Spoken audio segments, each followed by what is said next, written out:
Pak Ustaz, ini dia. Bila kita dapat nikmat, kita ucap alhamdulillahillazi bi ni'matihi tatimmus salihat. Macam yang kita baru baca tadi. Tapi bila kita dapat berita buruk, kita ucap alhamdulillahi ala kulli hal. Segala puji bagi Allah dalam semua keadaan. Ala kulli hal. Dalam semua keadaan. Yang menjadi pertanyaan saya, Pak Ustaz, apa makna ala kulli hal? Dalam semua keadaan.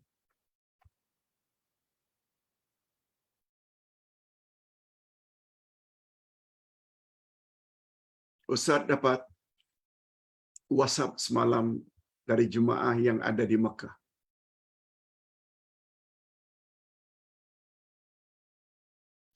Beliau bertanya, Pak Ustaz, saya dah selamat melaksanakan umrah begitu sampai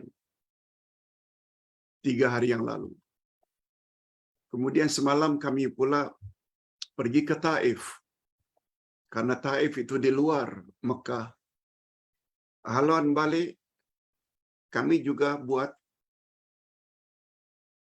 umrah sunat.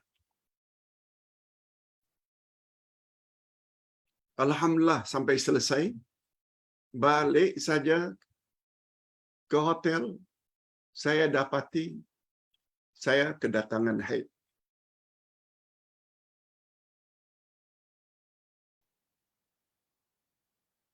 Saya tak dapat masuk ke masjid untuk mendapat fadilat salat dalam Masjidil Haram. 1 kali salat sama dengan 100,000 kali salat di masjid yang lain. Ustaz jawab,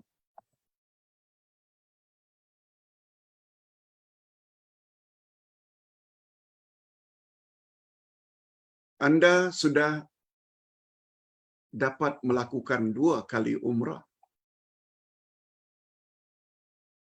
Ucap alhamdulillahillazi bi ni'matihi tatimmus salihat.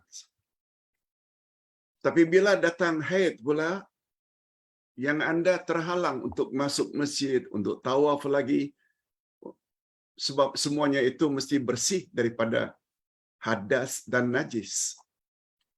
Ucaplah alhamdulillah ala kulli hal. Bukan awak yang mau, Allah yang telah tetapkan. Allah yang telah tetapkan awak sekarang ni haid. Sedangkan awak sedang berada di Mekah. Alhamdulillah ala kulli hal. Bukan bermakna dengan haid awak tak boleh buat apa-apa. Banyaklah bersalawat ke atas Nabi. Banyaklah berzikir subhanallah walhamdulillah wa la ilaha illallah wallahu akbar. Banyaklah infak, beri fakir miskin 5 rial, 10 rial. Semua itu tidak memerlukan kepada wuduk. Mesti bersih daripada hadas besar. Nah, ini yang Ustaz maksudkan.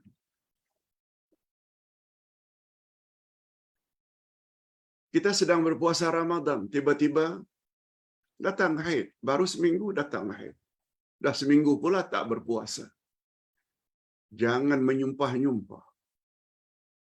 Tapi sebutlah alhamdulillahi ala kulli hal. Aku suci ke aku puasa? Tarawih, witir. Aku haid ke? Alhamdulillah juga. Bukan tak boleh beramal. Kalau masak lauk, umpamanya masaklah lebih sedikit. Bagi jiran tetangga, kawan-kawan, kirim semangkuk.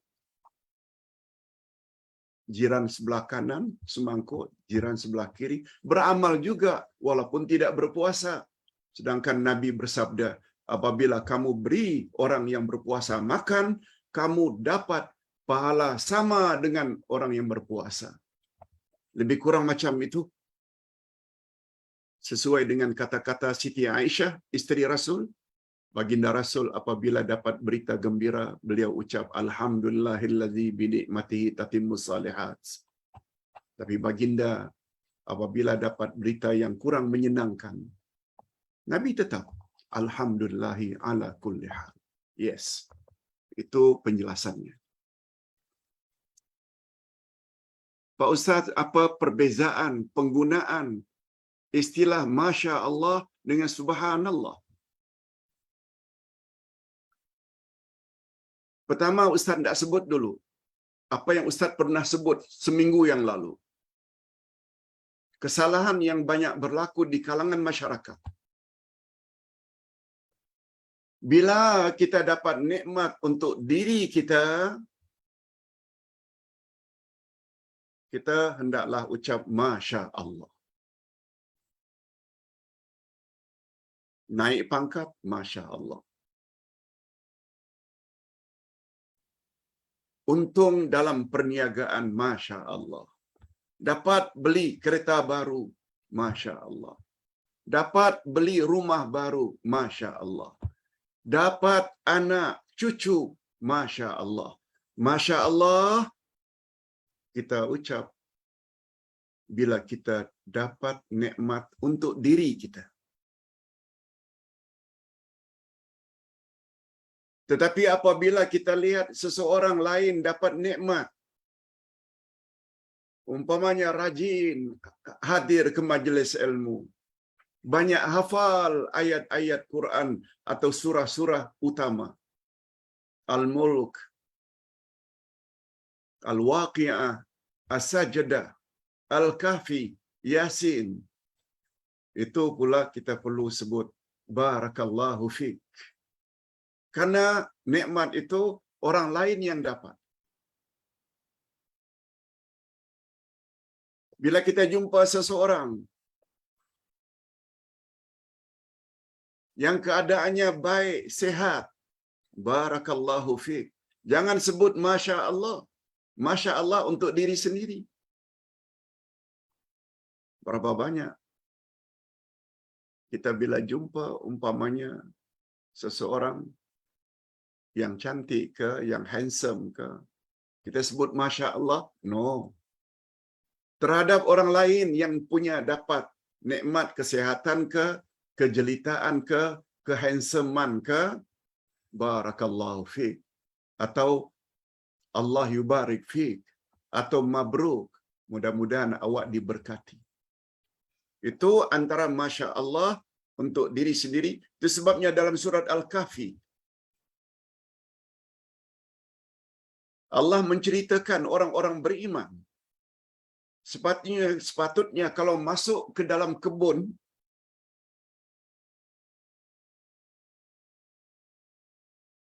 dan nampak kebun itu subur dan banyak buah-buahan, dia hendaklah kata Masya Allah. Masya Allah. Itu nikmat yang Allah bagi untuk dirinya.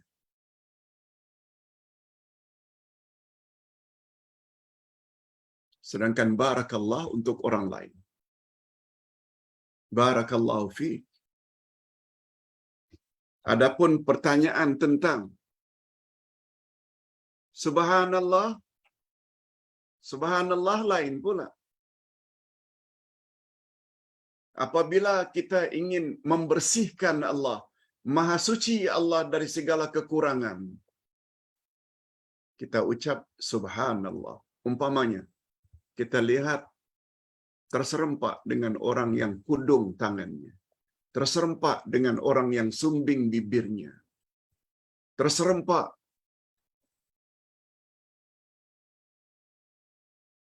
dengan orang-orang yang cacat. Jangan dihina. Mulut hendaklah sebut Subhanallah. Maha suci Allah dari kecacatan itu semua. Yes.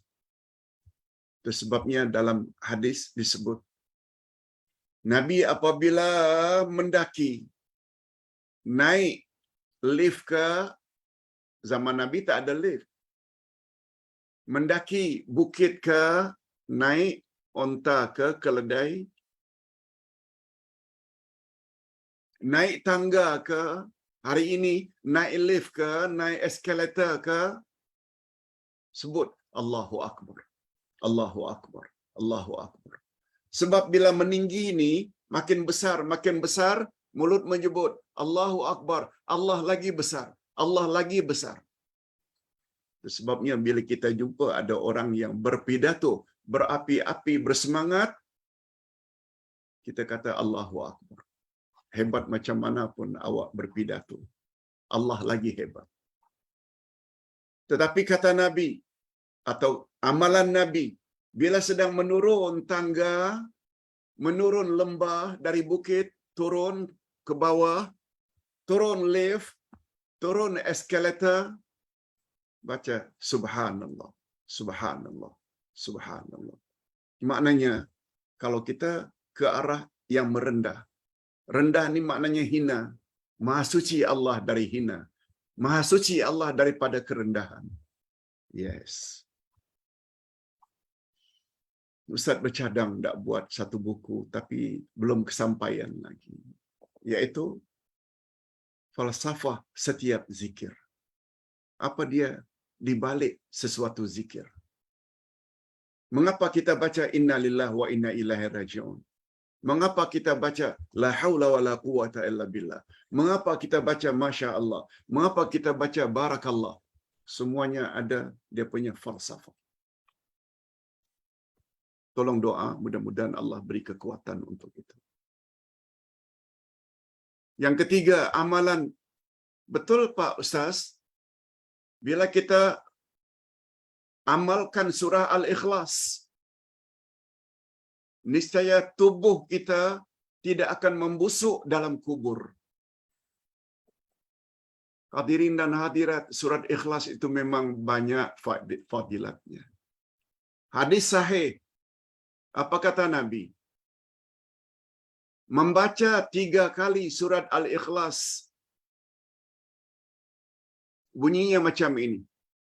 Membaca sekali surat Al-Ikhlas, seolah-olah awak telah membaca sepertiga Al-Quran. Itu sebabnya kata Nabi, wahai Aisyah, pastikan sebelum tidur, baca Quran hingga khatam. Khatamkan Quran sebelum kamu tidur.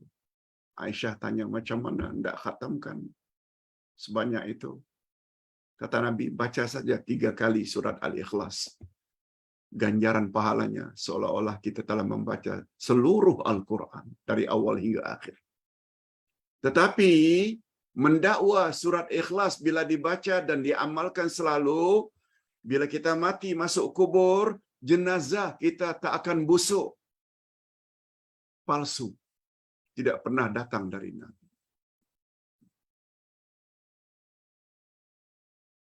Ustaz pernah menafsirkan surat Al-Ikhlas. Sila lihat di dalam buku tafsir Juz Amma. Betul tak surat Ikhlas itu third last, yang ketiga terakhir sebelum berakhirnya Al-Quran dalam juz 30. Second last Al-Falaq, last kali An-Nas. Ustaz kaji untuk menulis itu sampai 15 tafsir dalam bahasa Arab. Tak pernah jumpa dalam tafsir-tafsir yang mu'tabar yang menyebut surat Al-Ikhlas itu boleh menyebabkan tubuh kita tak akan membusuk dalam kubur setelah mati. Tak ada. Tolong, jangan percaya di ayah seperti itu. Tidak ada. Kita semua tahu fadilat sesuatu termasuk perkara gaib. Perkara gaib tak boleh direka-reka. Dia mesti datang, kalau tidak dari Allah, dari Nabi. Itu pun mesti hadis yang sahih. Yang keempat, Pak Ustaz, bila terjadi perceraian, iddah isteri 4 bulan 10 hari. Boleh tak isteri keluar rumah atau pergi ke London untuk jumpa ibunya? Sebelumnya Ustaz ingin betulkan dulu. Iddah ini ada beberapa jenis. Yang 4 bulan 10 hari ini bila itu cerai kematian, suami mati. Itu idahnya 4 bulan 10 hari. Dan orang yang idah kematian suami tak boleh keluar sama sekali dari rumah. Kecuali emergency. Bank memerlukan si isteri datang ke bank untuk tanda tangan, untuk memberi keterangan bukti kematian suami untuk dipindahkan kepada isteri. Kalau tidak datang tak boleh. Itu namanya emergency, boleh. Tapi kalau sekedar untuk menghadiri walimah, wedding, sekedar nak menziarahi orang sakit, no, itu bukan emergency. Apalagi nak pergi jauh sampai ke London. Sekedar nak lihat ibu. No. Itu bila cerai kematian. Bila cerai hidup, talak 1 ke talak 2 ke?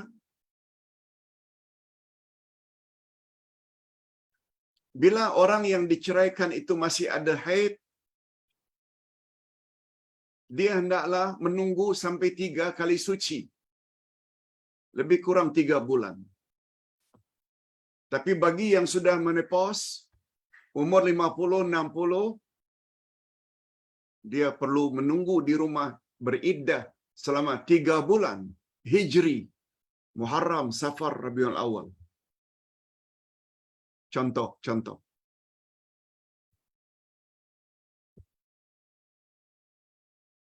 Itu jenis-jenis iddah. Tetapi apabila perceraian itu cerai hidup,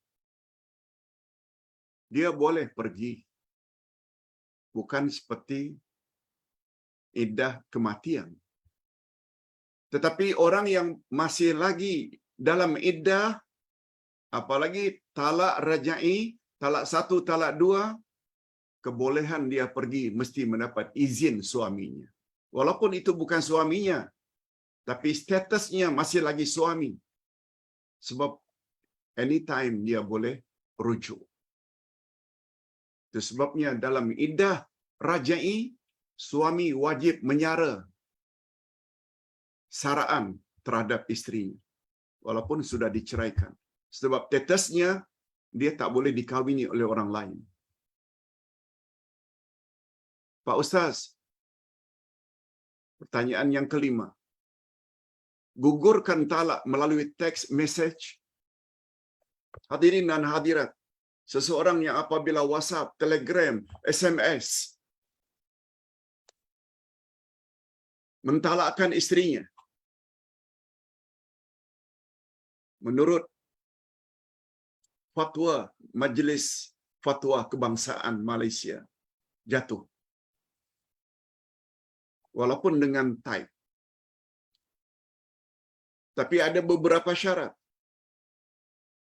Yang pertama, yang teks itu suaminya. Yang kedua, yang ditujukan itu kepada isterinya yang sah.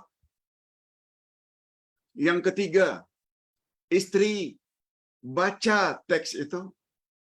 Kalau dia tak baca, tak berlaku.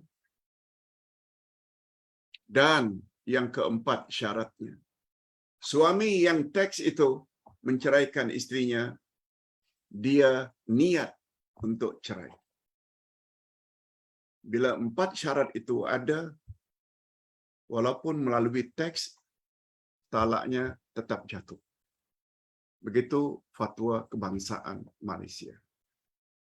Yang keenam, Pak Ustaz, boleh tak saya baca surah-surah tertentu ketika saya sedang haid? Sebab saya sedang berusaha menghafal beberapa surah, antara lain Al-Waqi'ah, Al-Mulk, Ad-Dukhan, dan lain-lain. Mohon pencerahan Pak Ustaz. Hadirin dan hadirat, menurut pandangan Imam Malik, dan Ustaz setuju, dengan pandangan ini. Wanita yang sedang haid tapi dia terlibat dalam hafazan, menghafal Al-Quran. Dia dibolehkan terus membaca Al-Quran walau dalam haid. Sebab orang yang menghafal, apabila seminggu, 10 hari dia tak hafal, dia akan lupa. Oleh sebab itu, apabila ada usaha ingin menghafal surah-surah tersebut, walaupun datang haid, insya-Allah dibolehkan. Ustaz cenderung pada pendapat ini. Cuma kalau boleh jangan disentuh. Hadirin dan hadirat serta para pemirsa yang saya hormati. Demikian juga kita baca wirid pagi dan wirid petang. Di antara wirid pagi, wirid petang ada 3 qul. Ada 10 ayat dari surat Al-Baqarah. 5 ayat pertama sambung dengan ayatul kursi dan 2 ayat sesudahnya serta 3 ayat terakhir. Besar fadilatnya. Allah akan pelihara dirinya dan ahli keluarganya dengan hartanya bila kita amalkan pagi dan petang. Nah, untuk amalan itu walaupun kita sedang haid boleh. Pertanyaan yang terakhir. Pak Ustaz, boleh tak saya tahu bagaimana cara Ustaz hadapi secara prioriti amalan, nilai yang diterapkan dalam diri Ustaz setiap ujian yang Ustaz hadapi, seperti tuduhan yang berat Ustaz mengajar ajaran sesat. Saya faham kita mesti sabar. Cuma yang saya ingin tanya, ada lagi ke Pak Ustaz selain sabar? Masya Allah. Bagus pertanyaan ini. Hadirin dan hadirat, mungkin pertanyaan ini ada kaitannya dengan apa yang Ustaz baru-baru ini sebut. Pada permulaan tahun 80-an, 85, 90, apa yang kita ajar berdasarkan apa yang kita pelajari, masyarakat banyak tak boleh terima. Lebih-lebih lagi bila kita bercakap tentang syirik, tentang bid'ah. Bermula dari situlah Ustaz akhirnya terpaksa menahan diri, sabar. Dakwah mesti berdakwah. Akhirnya Ustaz menulis nota sampailah hari ini. Yang ditanya oleh puan ini dari segi prioriti, keutamaan, sikap kita bagaimana Pak Ustaz? Hanya sabar sajakah? Kadang-kadang kita pun tak sabar. Nah, Ustaz bawa beberapa ayat Al-Quranul Karim dan hadis Nabi untuk menyokong atau menopang jawaban ini. Ayat 148 atau 147 surat Al-Ahzab. Allah Subhanahu wa taala berfirman kepada Nabi,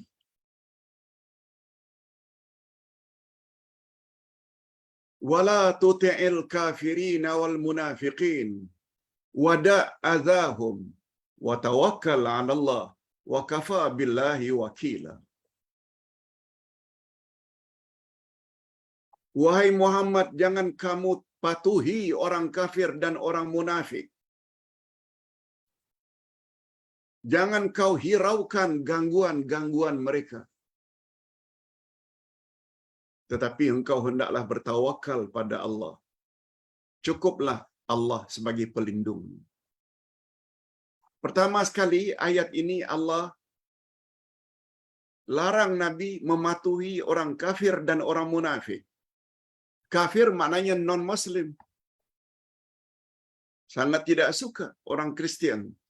Kita sebut tentang hanya agama Islam yang Allah terima. Oh, mereka sangat benci, itu kafir. Juga jangan kau patuhi orang munafik. Munafik orang Islam.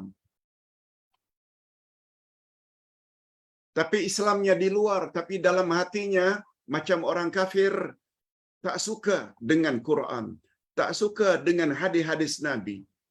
Apabila apalagi yang menyampaikan itu perkara-perkara yang menjadi amalan mereka.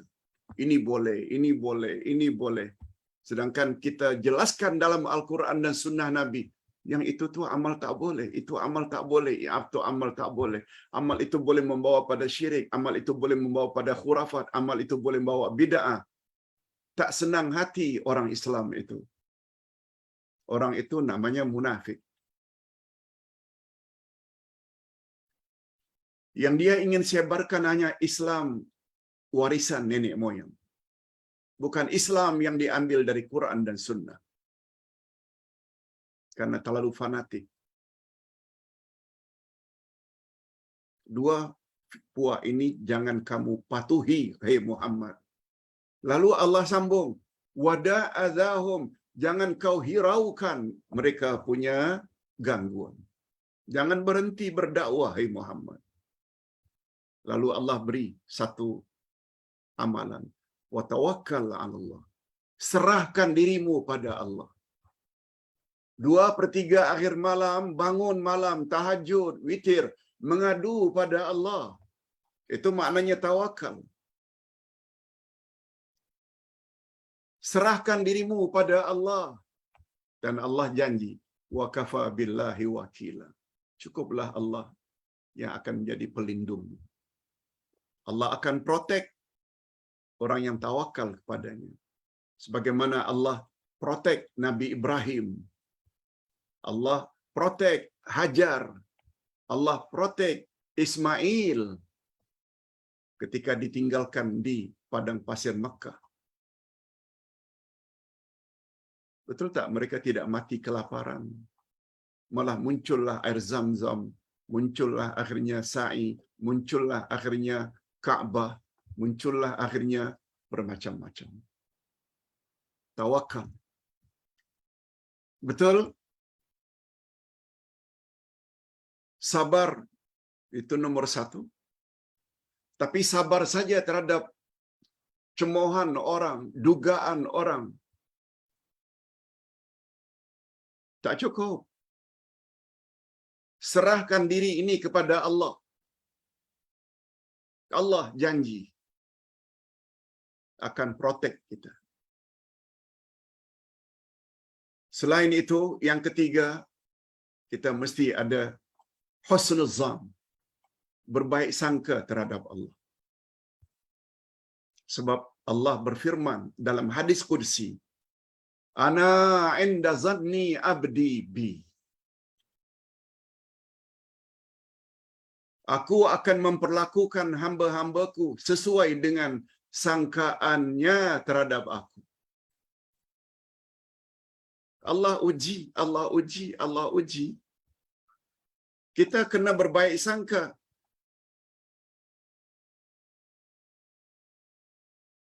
Itu sebabnya mengapa ketika diuji, ditimpa musibah, ucap Alhamdulillah. Bukan sekali, tapi 4 kali.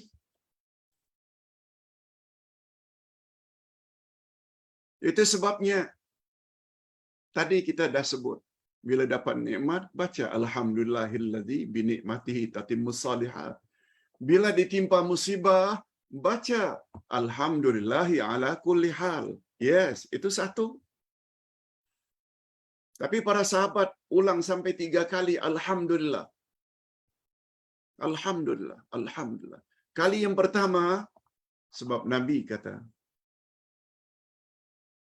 innallaha idza ahabba imra'an ibtala. Sesungguhnya Allah apabila sayang kepada seseorang, Allah akan uji orang itu. Maknanya bila kita dicemooh orang, maknanya Allah sayang kita. Bukan Allah benci kita. Yang kedua, bila seseorang itu ditimpa musibah, lalu dia sabar. Ada alasan bagi Allah untuk hapuskan dosa-dosanya. Dah alhamdulillah lagi. Yang ketiga, musibah yang menimpanya hanya musibah dunia saja, pandangan orang, bukan musibah agama. Beza ya. Musibah dunia ini seperti hidup miskin, sakit. Musibah agama bila kita lakukan boleh bawa dosa. Contoh yang paling baik, sikap Yusuf ketika digoda oleh Zulaikha. Ajak berzina di tempat yang tertutup. Begitu Yusuf tak mau ikut, dia ugut akan dimasukkan dalam penjara. Apa kata Yusuf pada ayat 30 dari surat Yusuf? Qala rabbi sijnu ahabbu ilayya mimma yad'unani ilaihi. Oh Tuhan, penjara aku lebih suka daripada berzina dengan wanita itu. Masuk penjara itu namanya musibah dunia.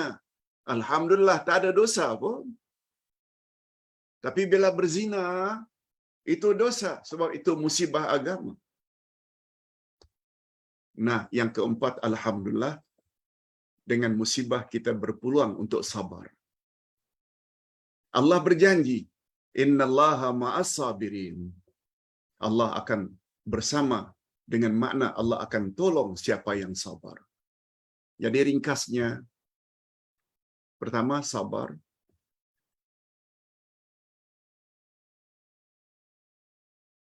yang kedua tawakal, dan yang ketiga husnuzan, baik sangka pada Allah.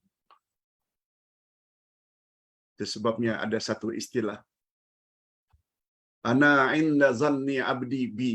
Aku akan memperlakukan hamba-Ku sesuai dengan sangkaannya padaku. Maknanya, bila dia bersangka baik pada Allah dengan sangkaan tadi, tidak menghapuskan dosanya, tandanya Allah itu sayang padanya, itu namanya baik sangka.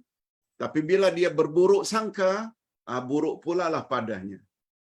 Sehingga ada satu bidalan, you are what you think. Kau akan dapat sesuai dengan apa yang kamu fikirkan. Berbaik sangka selalu pada Allah. Mudah-mudahan jawaban-jawaban singkat ini berfaedah untuk kita semua. Kita akhir